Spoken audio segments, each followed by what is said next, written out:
Welcome to part 7 of the Roman Empire. Now we're going to take a look at the rise of emperors.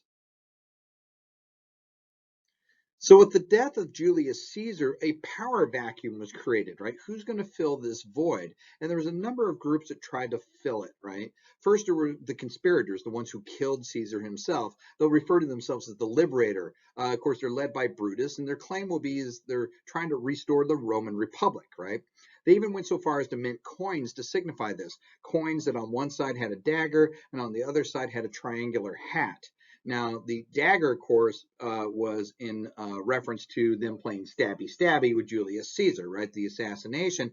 And then the triangular hat, that represented the hats that were given to slaves when they were granted their freedom. If you were a slave in the Roman Empire and you were given your freedom, you would be given this triangular hat to wear. And so it signified them regaining their freedom. Okay. The most prominent man to position himself as Caesar's heir was a man by the name of Marcus Antonius, or more commonly known as Mark Antony, right? He had been Caesar's lieutenant, his right-hand man. He was a good soldier. He could relate well to Caesar's men and his veterans. And so it seemed like he was the heir apparent. But when they read Julius Caesar's will, it produced a surprise third candidate, right? Antony was not named as the primary heir. And in fact, that honor went to an obscure grandnephew of Julius Caesar by the name of Octavian, sometimes also referred to as Octavius, right? Octavian was an 18-year-old who in the will was posthumously adopted by Caesar, and Caesar named him as heir. So what we have Antonius, who got control of Caesar's money, his records, and his legions, but Octavian got the legal right to use the name Caesar. And so now he'll be known as Gaius Julius Caesar Octavianus, right? All over the Mediterranean, there's tens of thousands of hardened veteran soldiers who are used to follow somebody named Gaius Julius Caesar. And overnight, Octavius had obtained a substantial veteran army. So, needless to say, a civil war will ensue. So with these three groups vying for power, somebody has to make the first move, and it'll happen at Julius Caesar's funeral. Mark Antony will actually deliver a eulogy there, an oration at the forum during the Caesar's funeral, in which he'll display a huge wax replica of Julius Caesar's body covered in a bloody toga with spots replicating the different places he was stabbed by these members of the Senate. The result of this is the crowd rioted. They spontaneously cremated Caesar's body. They burned down the Senate house, and the senatorial assassins, including Brutus, fled Rome towards the east, where they had some loyal troops where they could try and regather and regain their strength and decide what they were going to do, right? Meanwhile, Octavian amassed a private army of about 5 legions of Julius Caesar veterans. And the Senate was so impressed, or maybe frightened by the fact that he could so quickly do this, they allowed him to be elected to consul. He's only 19 years old, which is incredibly young to be elected consul. Now, conflict between Antony and Octavian seemed pretty much inevitable, but both sides wanted time to prepare. So they forged kind of an uneasy alliance to take care of Brutus and his assassins in the east. In 42 BCE, the decisive battle was fought. Now, Octavian was defeated in his part of the battlefield. He actually wasn't a very good military commander, but Antony was victorious and managed to secure overall victory. Brutus and the other senatorial assassins were either captured, killed, or committed suicide. Now, still, at this point, neither Octavian or Antony want open war. So what they did at that point is they divided the Roman world amongst themselves.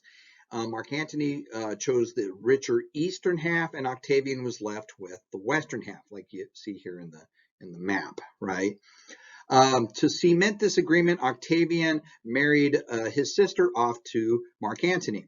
Now, Mark Antony settled here in the east, where he settled down in Egypt and started his famous affair with Queen Cleopatra. There she is again, right? Matter of fact, she'll even father children with Mark Antony, right? As a result of this, though, Mark Antony will send Octavian's sister back to him, which to Octavian was an extreme insult, right? By aligning himself with Cleopatra, Mark Antony had gained use of the Egyptian army and, more importantly, the Egyptian treasury, right? But Octavian was in a position where he could begin a war of propaganda against Mark Antony. That's the only advantage Octavian has. He's undergunned, he's underfunded, his army's smaller, his navy's smaller, and stuff. But he began to depict Mark Antony as a would-be king. Look at him conspiring with an Egyptian queen. Right? Octavian said, "I am the champion of the Roman Republic, and I support republicanism, and I'm going to protect it against dangerous foreign enemies." And Cleopatra, by aligning with Mark Antony, has shown that he himself wants to be king of Rome. And remember, the Romans have this natural fear of kings. Okay, so he's painting Mark Antony as having fallen under the powers of a foreign ruler, right? So what this meant was that Mark Antony had to make a choice. He could sever ties with Queen Cleopatra, which means he'll lose his financial backing, the use of her army and her navy, or remain loyal to her and be labeled as an enemy to the Roman state, right? Well, he decided on the latter, right? He chose to stay with Cleopatra, and eventually open war did break out between the two, right? After about a decade, right? Now, again, Mark Antony was a far better general than Octavian, but Octavian did have a loyal friend named Agrippa, who was an excellent military strategist and absolutely fine with allowing Octavian to claim credit for his victories. He liked working behind the scenes. So the final decisive battle took place off the coast of Greece at a site called Actium in 31 BCE. Octavian spent the entire battle below decks, absolutely stricken with seasickness. Agrippa had outmaneuvered Antony's fleet, and Cleopatra, with her fleet and the treasury fleet, had actually fled and abandoned him in the middle of the battle. Right? Antony would flee back to Egypt and meet up with Cleopatra there, where both of them will eventually commit suicide. Right? Now Octavian has secured the entirety of the Roman Empire for himself. So Octavian had gained control of the Roman world, but now he faced his greatest challenge. How do I rule Rome as a king without looking like a king? Because remember, the Romans hate kings. He drew upon the negative examples set by Julius Caesar. He knew that. He says, I can't act arrogant. I must not monopolize offices, right? He also knew that he had to respect, or at least appear to respect, Republican traditions. His solution to this was a brilliant move of propaganda, right? Much of the success of Octavian's settlement of the Roman state rested in his insight that he could get away with introducing new institutions so long as he preserved the illusion that he wasn't doing it. Okay, the appearance mattered more than the reality, right? Perception versus reality, who wins? Perception every single time. So initially, like Caesar, Octavian managed to get him elected to the consulship multiple times, but he knew he couldn't do that forever, right? Julius Caesar couldn't, he knew he couldn't either. So what he did was he arranged to be given the powers of the consul without being given the consulship itself. So that means he was the power behind the consuls. In fact, he had himself awarded the powers of all other Roman magistrates as well, including the powers of the tribunes, the powers to introduce laws and the powers to veto laws. So this means that the aristocratic portion of Roman society could still run and compete for dignitas and get offices, but behind the scenes, Octavian, who has no titles, could still use his power to ensure he got everything his way, right? Octavian faced another additional problem. What do you call yourself, right? That suggests your status but doesn't imply anything like king. What should I call myself? Now, at first he considered just adopting the name Romulus after the founder of Rome, but then when he really thought about it, he thought, well, no, that might remind people of kings because after all, Romulus himself was a king. So his solution was, again, another piece of creative manipulation, right?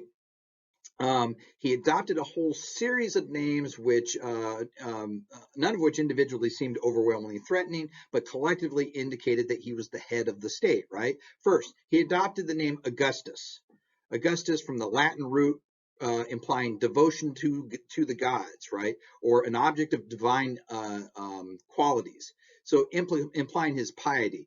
This became his proper name. He ditched the name Octavian entirely, and he went by Augustus, right? Next part of his name was Princeps, Princeps, Princeps, which meant first citizen or first among equals. This is where we get the English word prince from, right? This is where that's derived, right? It emphasizes that he's a citizen. However, he is the first citizen, so it implies that he's superior to other citizens. Next is Pater Patrae, meaning father of the country, right?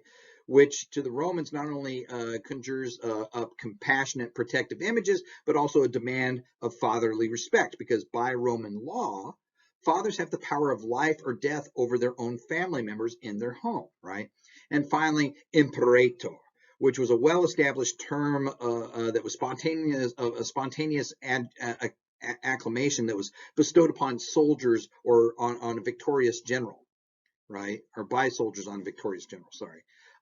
In this form, imperator is where the English words emperor and empire come from, right?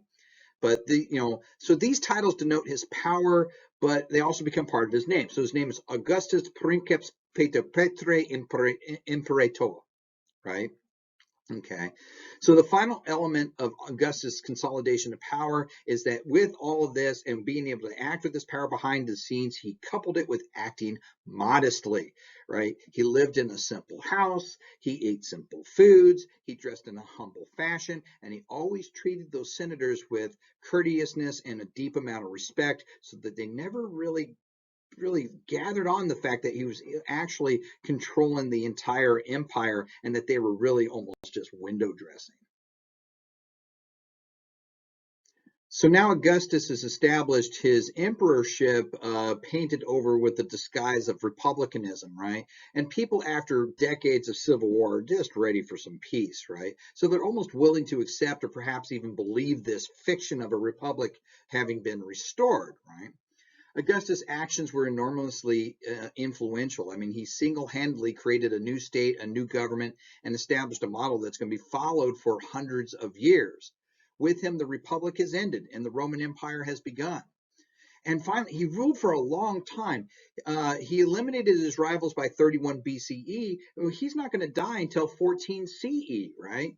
So by the time Augustus finally died, there was really no one literally left alive that could remember the days of real Roman republicanism, right? They just remembered the veneer one that had been created by Augustus, right? Augustus continued his clever use of propaganda throughout his entire life. He was patronizing poets to craft laudatory accounts of his actions. He funded massive construction projects whose artwork and decorations eulogized his reign and sugar-coated his machinations, right?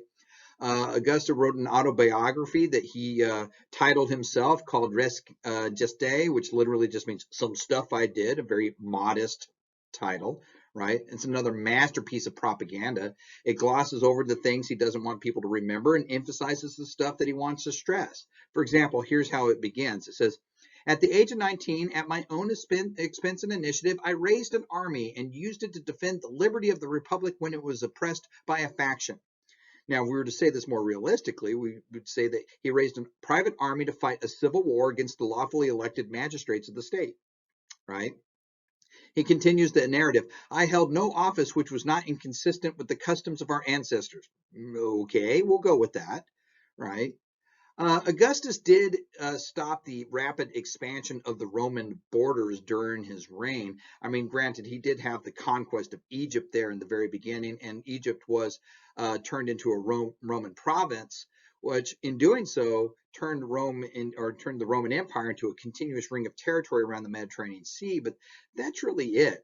The only attempt that he made during his reign to expand beyond that was in around 9 CE, he tried to expand from Gaul into the German areas of Central Europe, and it's going to result in one of the worst military disasters in Roman history.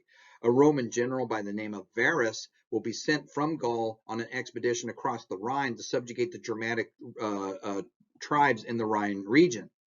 But Varus was incompetent. He was a bad general, and he was tricked by a German leader named Hermann, who pretended to be an ally of Rome in order to lure him into an ambush. Varus was enticed into a swampy German forest where the Romans were not accustomed to fighting and where they could not form their usual formations. And at that point, the Germans attacked the disorganized Roman formations, and Varus and all three of the Roman legions were completely massacred. It was a big embarrassment for Augustus. As a matter of fact, it says that till the time of his death, Augustus was occasionally seen banging his head against the wall, bemoaning, "Varus, give me back my legions." Right? Augustus' reign, though, overall would be an overall success. Now, the one difficulty, though, was that when he reached the time where he was going to be passing, was how are we going to handle the transition of power? I mean, how do you transfer an office when it doesn't formally exist, right? I mean, perhaps his greatest misjudgment was deciding to do it based on heredity, rather. He gave the office to his stepson, Tiberius. Tiberius was already 54 years old. He was grim. He was serious. He was socially awkward, right? He Tiberius wasn't a bad emperor and stuff, but he really later in his life just withdrew to his palace on the island of Capri and gave himself over to sexual overindulgence and paranoia, right? And he will die rather obscurely in 37 BCE. But Augustus had set that standard of a hereditary passing of the reins of power here in this Roman Empire, which is going to lead to some imperial successors that, even though having that blood relationship, is going to be disastrous for Rome.